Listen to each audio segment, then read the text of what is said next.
Nagpa-seminar tungkol sa mga solar products si Power AI noong February 19. After ng event, namigay sila ng bag na maraming laman.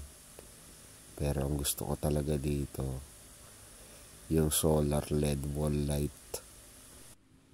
Disclaimer lang bago tayo mag-start. Hindi sponsored ang video na to. Hindi nga nila alam na gagawin ko to ng video eh.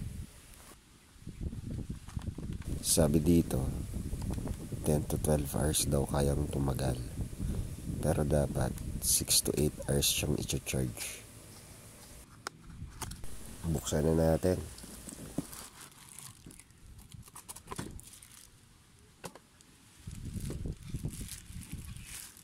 Ang laman lang ng box is yung manual, yung mismong unit, at saka mga mounting screws.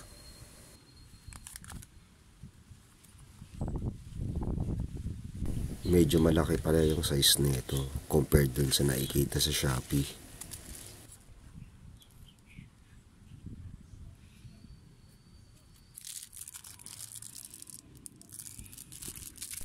Maganda din yung build ng plastic. Mukhang tatagal sa arawan.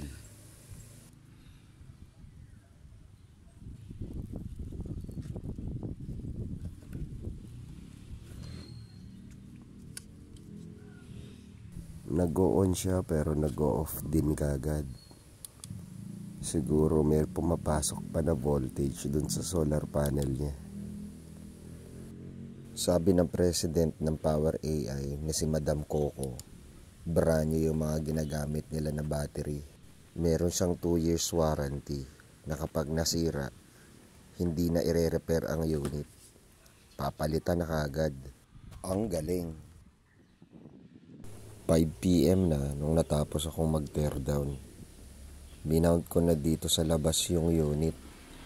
Itetest ko na kung talaga bang kaya niya ng 12 hours na naka-power on.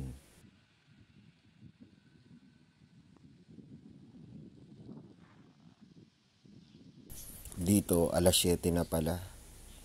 Nalimutan kong i-video kasi nagluto pa ako.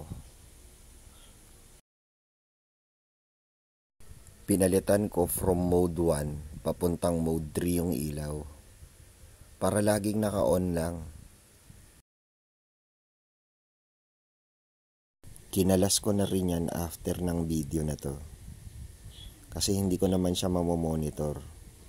May ngumatngat kasi nung cable ng CCTV namin. Pinasok ko na lang siya sa box. Kasi kapag nailawan yung solar panel niya, mag-o-off yung ilaw.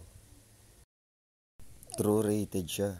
Kasi nakailaw pa rin siya nung nagising ako bandang alas 8. Goods na goods. Sa susunod na episode, bubuksan ko na tong unit para makita natin kung anong laman sa loob.